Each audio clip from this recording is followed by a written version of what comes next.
Salut les amis, alors aujourd'hui un épisode avec Kémil, le petit frère de Bordeaux. Voilà, on s'est rencontrés là-bas à l'époque dans une scène qui n'existe plus maintenant.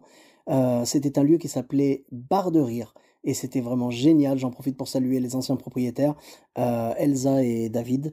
Voilà, donc s'ils nous écoutent, gros bisous à eux, gros big up, ils nous ont vraiment fait plaisir, ils nous ont ouvert leurs portes et leur cœur et ça nous a fait trop plaisir. C'était une excellente rencontre. Et donc j'ai rencontré Kémil là-bas, à l'époque il débutait et vraiment il y avait quelque chose, il y avait déjà quelque chose et tout, mais en tout cas, humainement, j'ai vraiment kiffé. C'est une des personnes vraiment qui me sont rentrées dans le cœur. Je le vois comme mon petit frère du stand-up, voilà, tout simplement. Très gentil, il est déjà venu faire ma première partie, tout ça, on a joué dans pas mal d'endroits ensemble, et maintenant j'ai été ravi de le voir sur Paris, voir comment il monte et tout. Là, il a fait l'Académie de l'humour, qui est une excellente chose, franchement, c'est trop bien qu'il ait réussi à intégrer ça. J'étais vraiment trop content pour lui, et donc c'était normal de l'inviter pour le podcast. On a mis un petit moment avant de trouver un créneau, mais on l'a fait juste après un plateau qu'on a joué avec Pascal Lambert, qui sera l'épisode suivant, et qui avait eu lieu dans un restaurant. On avait joué en dessous d'un fast-food.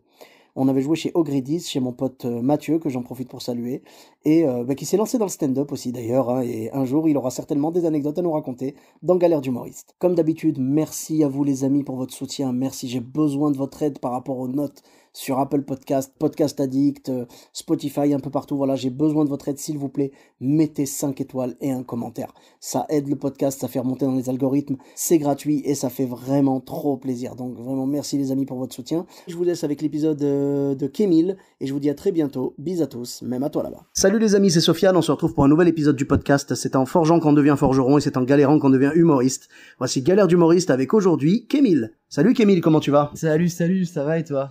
Cette intro de forain, salut. Salut. Ça c'est mon problème, tu vois. Ça va la jeunesse? Mon problème, très à l'aise dans la vie, mais très peu à l'aise podcast?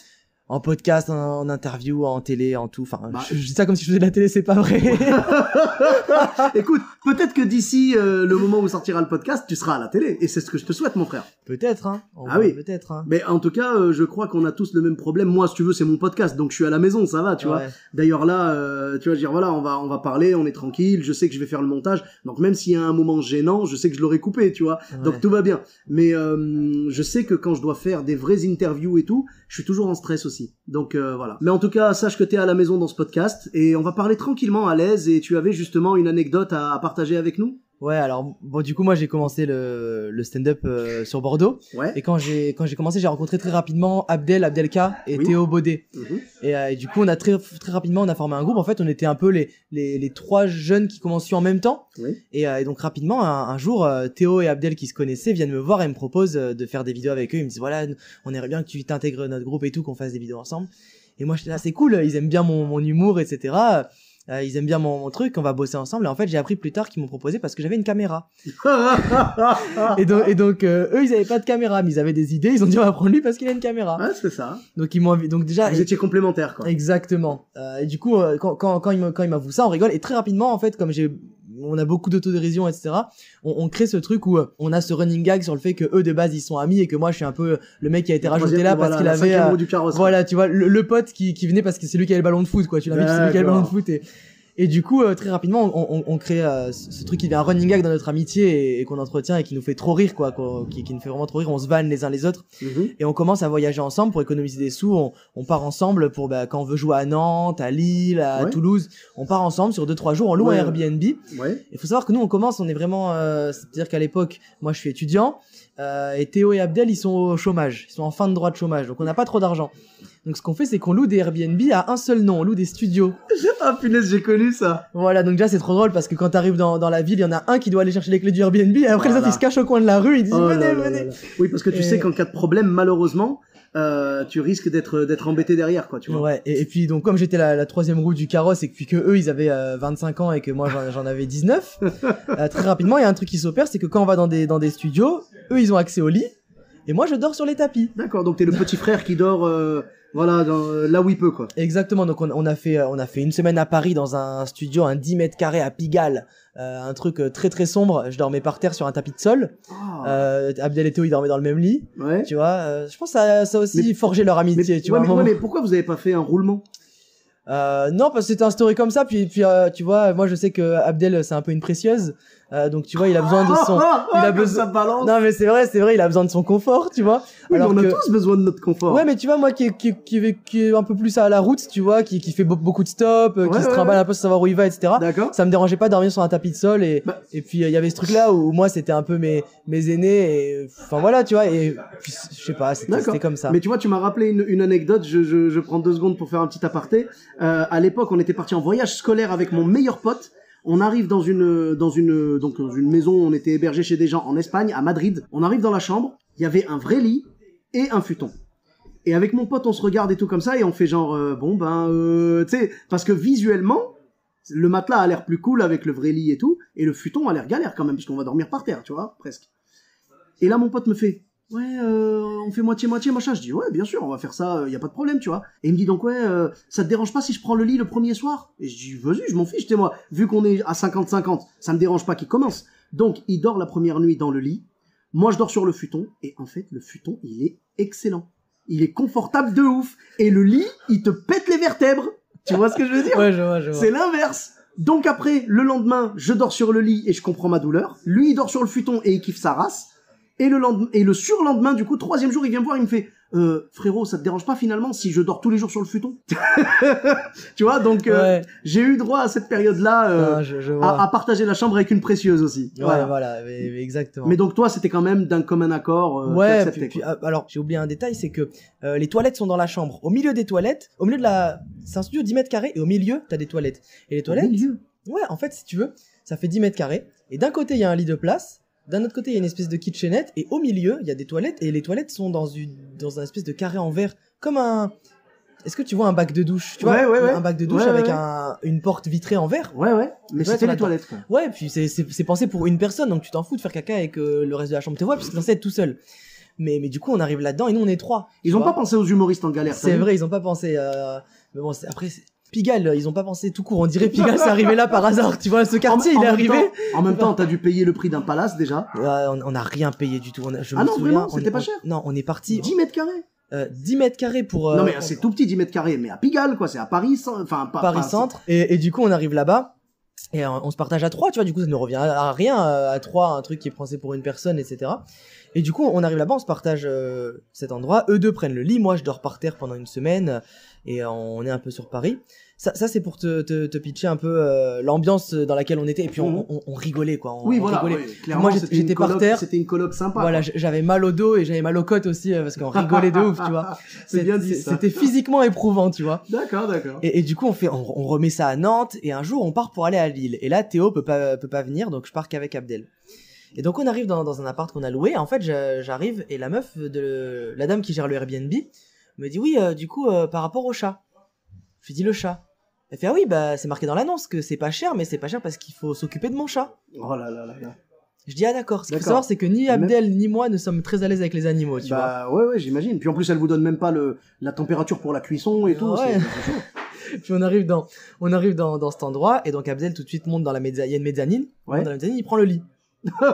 Direct. Donc moi je dois dormir par terre, sauf qu'en fait je dors par terre en bas, c'est un espèce de canapé, je dors sur le canapé, et le chat m'attaque.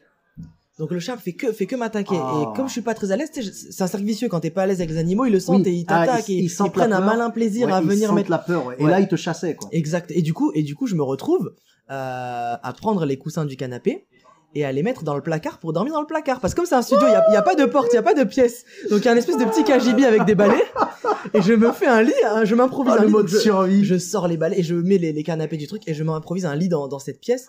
Donc c'est une fois que je dors et on peut plus ouvrir la porte puisque je bloque tout, tu vois, c'est 2 mètres carrés, il y a pile poil la place pour se mettre en position fétale. Et donc je dors dans ce lit en PLS tous les soirs, donc on arrive, on dit quelle galère, etc. Et faut savoir qu'on est parti à Lille et qu'on avait prévu de faire 4 scènes. Sur les 4 scènes, il y en avait une qui était incroyable. On savait qu'on devait prendre à peu près 100 € chacun, et ça devait nous rentabiliser le Airbnb. D'accord. Il y en avait une qui était cool, très cool, c'était la scène d'un pote. D'ailleurs, big up à Bib, c'est le loco, tu vois, c'est très très cool. Oui. Là maintenant, c'est vraiment implanté. À l'époque, c'était les débuts, et c'est vraiment une super scène sur l'île. Et après, il y avait 2 scènes qui étaient un peu, on savait pas trop à quoi s'attendre. On savait que c'était possiblement qu'il allait avoir personne. Donc on arrive le premier jour, déjà, moi je dors dans le KGB parce que le chat m'attaque, etc. Et en fait, on a Jurassic 4. exactement. Et j'appelle la meuf pour savoir j'appelle la dame qui organise la première scène, celle qui est vraiment bien pour laquelle on est venu et qui va rentabiliser le voyage. Et elle me dit ah non mais il y a eu une erreur de communication avec mon assistant, il m'a pas donné vos noms. Je dis ouais mais maintenant on est de Bordeaux, est-ce qu'on peut jouer, tu sais, normalement je me dis qu'elle va. Elle dit non parce que moi je reçois des humoristes de Paris qui sont vraiment bons et tout, que j'aime vraiment bien, donc ça me dérange un peu, je peux pas annuler, etc. Puis je peux pas leur dire que vous allez partager le chapeau parce qu'ils sont venus aussi pour le bon chapeau, donc vous allez pas pouvoir jouer. Aïe. Donc nous on a cette scène annulée, donc on se dit waouh, première galère. Donc je suis en train de dormir dans un KGB, on m'annonce que je vais payer plein pot et que je vais peut-être être en déficit sur ce déplacement jusqu'à Lille. C'est un peu galère, et surtout la propriétaire m'appelle pour me demander comment va le chat, et Abdel a laissé la fenêtre ouverte et on trouve plus le chat. Oh là là là là là là, un film quoi. Et donc on commence à s'inquiéter, puis on retrouve le chat, en fait il est sous un lit, enfin il est sous le lit d'Abdel, etc. Mais on a flippé, tu vois. Et donc on se dit ouais, ça va être galère, etc. Puis c'est l'hiver, il pleut, il fait froid.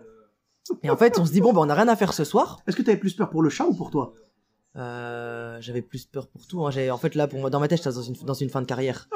ça allait se finir aussi vite que ça avait commencé. Je te jure, dans les interviews, dans ma pourquoi tête, vous avez arrêté le stand-up? C'est frère, le chat... Ah ouais, puis en plus, je me disais, ouais, bon, si je m'occupe pas bien du chat, ça va se sentir. Je vais avoir un mauvais commentaire sur Airbnb à cause d'une histoire de chat, puis ça va être un cercle vicieux, je pourrais plus me déplacer. Enfin, tu vois, je voyais les gars. Ça va vite, hein. Tu vois, galère sur galère. Et en fait, du coup, on est là. Moi, je suis un peu dépité. J'avoue que je suis pas dans un très bon mood. Et à l'époque, ça correspond à l'ouverture du Barbès Comedy Club. Ah. Et je reçois un appel de Tanguy, qui bosse au Barbès Comedy Club, et qui me dit écoute, Shirley me fait confiance, elle me laisse pour essayer de placer un jeune humoriste sur des plateaux avec des humoristes confirmés. Je sais que t'es pas de Paris, etc., mais si jamais t'es dans les parages, si tu veux jouer ce soir, je te mets sur un plateau avec Paul Mirabel, Baptiste Le Caplin et Candy. Waouh. Moi, à l'époque, qui me dit bon, je viens de perdre une scène de ouf, je regarde, hop, TGV Max, il y a l'aller-retour faisable dans la soirée sur l'île-Paris. De ouf. L'île-Paris, Paris-Lille. Je dis écoute, je suis là dans une demi-heure. Wow. On prend un train. On va là-bas, je joue au Barbès, complet, vu que c'est le début, en plus, c'est le lancement du Barbès Comedy Club, etc. Donc, j'arrive dans les loges, il y a plein d'humoristes, c'est ambiance la fête, c'est la fête, etc. Et il y a pas de chat. Il y a pas de chat, et donc j'arrive, il y a des vrais canapés, tu vois, genre, je peux faire une sieste, je peux rattraper mon temps de sommeil. Voilà. T'es pas obligé de prendre les coussins et de les mettre dans une armoire, tu vois. Et donc, j'arrive là-bas, très bonne ambiance. Moi, je suis à Disneyland, tu vois, tu connais, premier soir, premier soir que je pensais que ça allait être une galère, on avait rien de prévu, je me retrouve à faire ce truc-là. Très cool. Le lendemain, on va au locaux. On arrive, on joue, on se dit bon on va voir comment ça se passe, et en fait il y a pas trop de réservations. Il y avait pas beaucoup de réservations, donc on a un peu peur. On se dit bon c'est sûr qu'on va être en déficit cette semaine. Et en fait, c'est un comité d'entreprise qui arrive. Donc déjà la salle se remplit. On joue, et la dame, il y a une dame qui vient nous voir à la fin qui dit bon alors voilà, je sais que c'est au chapeau, mais moi c'est mon entreprise, j'ai ramené mes employés, ça me dérange de les faire payer parce qu'on est le comité d'entreprise, donc je vais payer pour tout le monde. Combien vous voulez? Wow. Du coup, t'as rattrapé l'argent. On a rattrapé notre argent, voilà. etc. Ah, c'est bon, ça. Et sur cette, donc on reste, on continue la semaine. Et sur les deux autres plateaux sur lesquels on savait pas trop à quoi s'attendre, en fait, on fait des rencontres de ouf. Les humoristes lillois, trop gentils. Je rencontre Margot Demeris, que je suis trop content de recroiser à chaque fois. J'ai joué avec elle hier. Très gentil. Hier, ouais, c'est ça, hier soir. Hier soir, j'étais avec elle. On était au Bonnefeuille à Bruxelles avec le What the Fun. Ouais, mais tu vois, je rencontre des gens que je recroise beaucoup sur les plateaux maintenant. Mais c'est ça qui est bien, tu vois, quand tu joues quelque part, au-delà de l'ambiance de la salle, au-delà de ta performance sur scène, des fois tu vas faire des rencontres qui vont déterminer ton avenir. Ouais. Des fois, tu vois. Ouais. Et même si ça détermine pas ton avenir, ça détermine au moins tu sais, genre, tes nouvelles amitiés, quoi, tes nouvelles connexions. Donc ça fait plaisir. Et donc ouais, tu as rencontré d'autres personnes. J'ai rencontré des humoristes très cool, et en fait c'était une super semaine. Et j'ai recroisé à Lille des potes avec qui j'étais au lycée, qui sont partis faire les études à Lille, et c'est une des villes où j'ai préféré être. Et donc tout ça pour te dire que en gros, moi j'ai toujours été très confiant de partir dans des galères du moment où je partais avec des potes. Ouais. Et c'est pour ça que je trouve ça très important dès le début du stand-up de se constituer un cercle de potes sans avoir des intérêts, tu vois, sans y aller avec des intérêts. Mais c'est le stand-up, ce qui est bien, c'est que c'est un truc que tu fais seul. Mais tu peux très rapidement monter ton petit collectif avec lequel t'aimes aller jouer, avec lequel t'échanges, avec lequel tu travailles. Des plans et tout, bien sûr. Et en fait, c'est rassurant de se retrouver à plusieurs dans la galère. Je comprends. On va pas se les cacher, quand t'es sur une scène, tu bides, et ton pote il passe après toi, il bide aussi. C'est kiffant. C'est kiffant, tu vois. Et ça vous lie. Ça vous lie à vie, et voilà, pour moi, c'est ce que je dis tout le temps, que une vraie amitié, elle est scellée Par un bide. quand t'as vécu soit une bagarre, soit un bide. Ah. Tu vois. Et des fois, tu vis les deux dans la même soirée. C'est vrai. Des fois, le bide fait plus mal que la bagarre. J'avoue. Mais tu sais, le fait d'apprécier comme ça, de vivre des galères avec ses potes et tout, moi, ça me rappelle le fait, tu sais, d'être collé quand t'es au collège et tout. Si tu te fais coller seul, c'est une chose. Mais si tu te fais coller et que t'as un pote qui se fait coller aussi, tu kiffes. Ah, exactement. Parce que tu te dis, c'est bon, c'est pas grave, tu sais, Ouais. tu le prends beaucoup moins mal. Ah ouais. Ah, c'est cool, ça. Mais c'est ce qu'on dit, hein, quand t'es plusieurs à être dans la merde, il y a un côté rassurant, quoi. Ouais, bien sûr. Et du coup, tout ça pour te on dire est que, en équipe, ouais. le fait d'être toujours avec Abdel et Théo, pendant un moment, on était très très collés. On jouait. Quand il y en avait un qui vous aviez jouait, monté votre scène, ouais. ouais, et même quand il y en avait un qui jouait sur un plateau, même si les deux autres n'étaient pas programmés, on allait le voir, on se faisait des retours, Sympa. on passait tout notre temps ensemble. Après, aujourd'hui, eux ils taffent, on est, tu vois, etc. Mais c'était un moment où, en fait, de base, on s'est retrouvés liés par la galère. Mhm. C'est-à-dire que eux ils étaient au chômage, ils voulaient faire du stand-up, ils voulaient créer des trucs. Moi, j'étais étudiant, on savait pas trop où on allait. Et après, c'est le fait d'être lié dans la galère qui faisait quand on n'avait pas peur, quoi. C'était rassurant, c'était cool, et tous mes souvenirs, enfin, aujourd'hui, maintenant que je me retrouve un peu moins dans des plans galères comme ça, parce que j'arrive à jouer dans des meilleures conditions, Ouais, parce que on a chacun nos tafs en T'as des portes parallèle, qui se sont etc. ouvertes aussi. Exactement. Et bah, des fois, on se regarde et on se dit, ça me manque. Oui. Ça me manque de partager un sofa à trois et de rigoler parce mais qu'on je se comprends. vanne. Et ça, et puis il y avait aussi un truc très rassurant et qui était hyper cool, c'est qu'à chaque fois qu'on se retrouvait dans une galère, je montais sur scène, je bidais, je les entendais se foutre de ma gueule dans le fond de la salle. Et il y a rien qui me fait plus plaisir que d'entendre le rire d'Abdel au fond de salle qui se fout de ma gueule, tu vois. D'accord, ok. Parce que quand tu montes sur scène et que tu fais une blague et qu'il y a un silence après, le silence il est blessant. Mais quand il y a le rire de tes potes, tu sais que tu vas te faire terminer après. Et c'est trop Oui, marrant. c'est la complicité, en fait. Exactement. Et en fait, Je vois. tout ça pour dire que voilà, on s'est mis volontairement dans des plans galères parce qu'il faut passer par là pour qu'après ça marche mieux. Mhm. Le fait d'être ensemble là-dedans, ça fait que ça a jamais été réellement des vraies galères, quoi. Eh ben, merci beaucoup. Et c'est vrai que les galères font partie de notre quotidien, on est obligé, mais ça nous lie avec d'autres amis humoristes qui prennent ces galères-là avec nous, et quelque part ça nous manque derrière quand il y en a pas, quand il y en a plus. Tu vois, ne serait-ce que moi par exemple, tu vois, je vois mon exemple personnel, tu vois, le fait qu'on a été privé de jouer pendant si longtemps, moi ça m'a permis un tout petit peu de me reposer au début, mais après très vite, j'étais en mode punaise, elle me manque les semaines où j'arrive pas à trouver du temps pour dormir, tu sais, où j'enchaîne. Par exemple, là ce soir, on vient de jouer. Là, j'ai joué à Bruxelles, du coup, comme je disais avec Margot Demeris et tout, au What the Fun. J'ai joué 2 soirs de suite. Je suis rentré pour jouer à Bordeaux. Là, demain matin, je bosse à 4h et quelques du mat. Je termine le taf. Je vais jouer à Tours avec des amis, mes amis Youyou et Ronnie qui étaient également dans le podcast. Et après la scène, je repars de Tours dans la nuit en Flixbus. J'y vais en bus Alsa, tu sais, Alsa, les bus espagnols et tout. Et je repars en Flixbus. Et après, arrivé à Bordeaux, je repars direct au taf pour finir ma journée. Et puis après, ça va, j'ai une semaine de vacances, donc c'est cool. Mais tu vois, je comprends, les galères te manquent, parce que quand t'es dedans, tu t'en plains, mais après, elles te manquent au final parce que tu t'installes dans une routine et un confort. Mais je comprends tout à fait. Et puis, il y a rien de plus gratifiant que de rentrer chez soi et d'être fatigué physiquement et moralement Ouais. par tout le taf que t'as fourni, tu vois. Ouais. Et ben merci beaucoup. C'est une vraie belle philosophie et tout. Et puis affronter les galères pour avancer dans sa carrière. De toute façon, je pense que c'est un passage obligé. Donc vraiment merci à toi d'avoir partagé tes galères avec nous. Et ça montre qu'il faut s'accrocher et puis avancer avec ce que nous donne la vie, quoi. Où est-ce qu'on peut te retrouver sur les réseaux sociaux? Sur tous les réseaux sociaux, c'est Kémil le comique, et justement, j'ai sorti un documentaire dans lequel je raconte toutes mes galères où je pars à Paris sans argent, sans contact, avec juste un cahier de blagues pour essayer de jouer dans un comédie club célèbre. Je pars en stop et j'ai tout filmé, toute cette petite aventure, et c'est une succession de galères et de succès et que je raconte dans ce documentaire qui s'appelle Paris Tolérant et qui est disponible sur YouTube. Et ben je mettrai le lien du documentaire et je mettrai tes liens sur les réseaux sociaux. Et vraiment, je tiens à le dire, j'ai vu la vidéo, j'étais impatient qu'elle sorte. Je t'en avais parlé et puis quand elle est sortie, je l'ai regardée et j'ai kiffé vraiment. C'était génial. Et bah écoute, bravo à toi en tout cas et merci beaucoup. Donc je mettrai tous les liens, les gens pourront te retrouver sur les réseaux sociaux. Et pour ma part, vous me retrouvez également partout. Donc Sofiane Taï, E2TAI, sur Facebook, Twitter, YouTube, Instagram et TikTok. N'hésitez pas à laisser 5 étoiles et un commentaire sur Apple Podcast et sur Podcast Addict. Je vous dis à très bientôt pour un nouvel épisode. Bis à tous, même à toi là-bas.